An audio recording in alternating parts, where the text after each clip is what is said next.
घरोघरी मातीच्या चुलीच्या आजच्या भागामध्ये आपण पाहत आहोत की इकडं ऋषिकेश जानकीला म्हणतात की तू जे काही करत आहेस मी तुझ्या सोबत आहे आणि माझा तुला साथ आहे। त्यावेळेस इकडं जानकी म्हणते की मला खूप अभिमान वाटतो। त्यानंतर इकडं सौमित्र अवंतिकाला म्हणतात की जानकी वहिनी जे करत आहे ते तुला योग्य वाटत आहे का। त्यावेळेस इकडं अवंतिका म्हणते की हो, कारण की अगोदर जानकी वहिनीला वाटत होतं पण मी सांगितले होते, पण तू शर्वरीच्या लग्नामध्येही तुम्ही आपण कन्यादान करावं आणि तू लग्नात यावं म्हणून तुझ्या लहानपणीचे फोटो त्यांनी तुझ्या टेबलवर ठेवल्या होत्या आणि त्यांचं लग्नही लावून दिलं। पण लग्नाच्या दिवशी त्यांना जे तिकीट सापडलं त्यावरची तारीख आणि त्यांनी कोर्टामध्ये सांगितलेली तारीख ही खूप डिफरंट आहे आणि त्यानंतरच त्यांना अगोदरही संशय होता, पण मीच त्यांना सांगितलं होतं की जर एखाद्या व्यक्तीच्या मनामध्ये जर एखादा दिवस कोरला गेला तर तो प्रत्येक डेट आणि वेळ हा लक्षात ठेवतो। त्यावेळेस इकडं सौमित्र म्हणतो की मलाच कळत नाहीये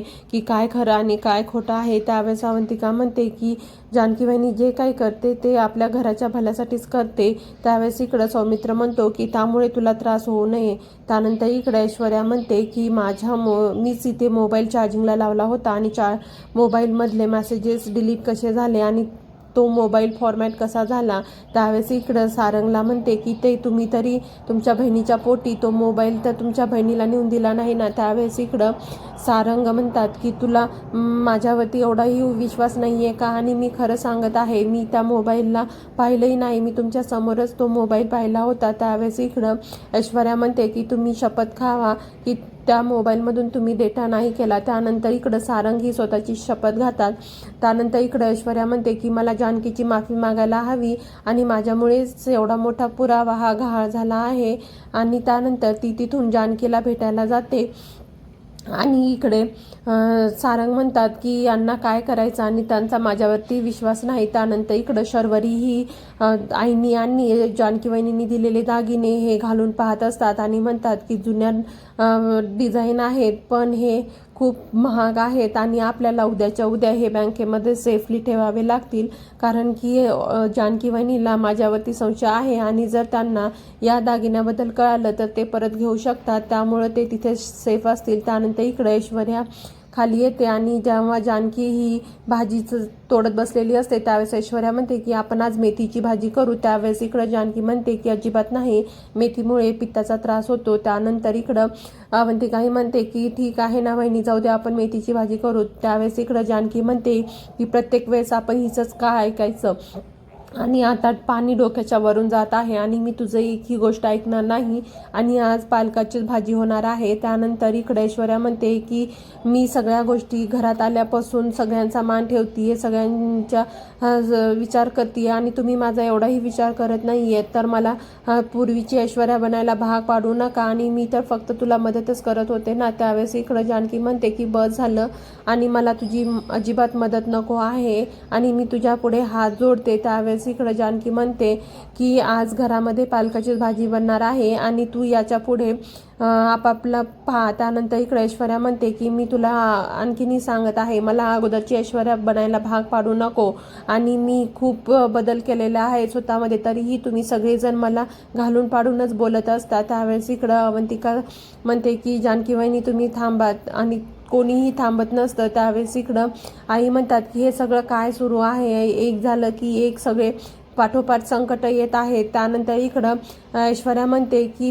तुम्हाला काय करायचं ते करा आणि परत माझा विचार करू नका आणि मी जर मागची ऐश्वर्या झाले तर तुम्हाला मग काही घराला सोडणार नाही। त्यानंतर इकडं ऐश्वर्या ही निघून जाते आणि जानकी ही किचनमध्ये जाते। त्यावेळेस शर्वरी म्हणते की या आपल्या घरामध्ये काय सुरू आहे, अगोदर नणंद भावजया भांडण करत होते, आता जावा जावा भांडण करत आहेत आणि ह्यांचं काय सुरू आहे। त्यावेळेस अवंतिका म्हणते मलाही कळत नाही आणि मी जानकी वहिनीला समजावते।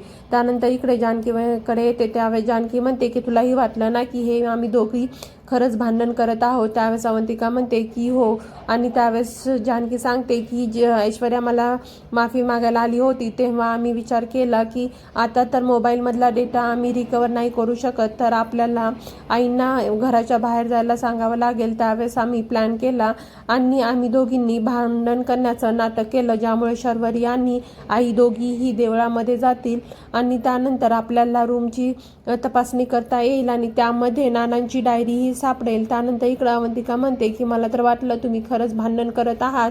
त्यानंतर इकडं जानकी जोरजोरात म्हणते की मला तू काही सांगू नको आणि ऐश्वर्याची बाजू तर तू घेऊच नको आणि ऐश्वर्या कशी आहे तुला माहीत आहे ना. त्यानंतर इकडं शर्वरी म्हणते की हे घरामध्ये काय सुरू आहे आणि खरंच तुझ्या घराला दृष्ट लागली आहे. त्यावेळेस इकडं अवंतिका म्हणते वहिनी तुम्ही शांत व्हा आणि एवढी चिडचिड करू नका आणि जर तुला मला ऐश्वर्याबद्दल बोलायचं असेल तर तू मला बोलू नको आणि इथून निघून जा. त्यानंतर अवंतिका ही तिथून निघून आईंकडे जाते आणि त्यानंतर आईंना म्हणते की आई तुम्ही तरी जानकीला समजावा, ती खूप चिडली आहे आणि उगीचच ऐश्वर्यावरती रागराग करत आहे. त्यावेळेस इकडं आई म्हणतात की जानकी आता कोणाचंच ऐकणार नाही. त्यानंतर इकडं शर्वरी म्हणते की हे सगळं काय सुरू आहे आणि तुला तर माहीत आहे ना जानकी वहिनीवर किती कामाचं ताण आहे.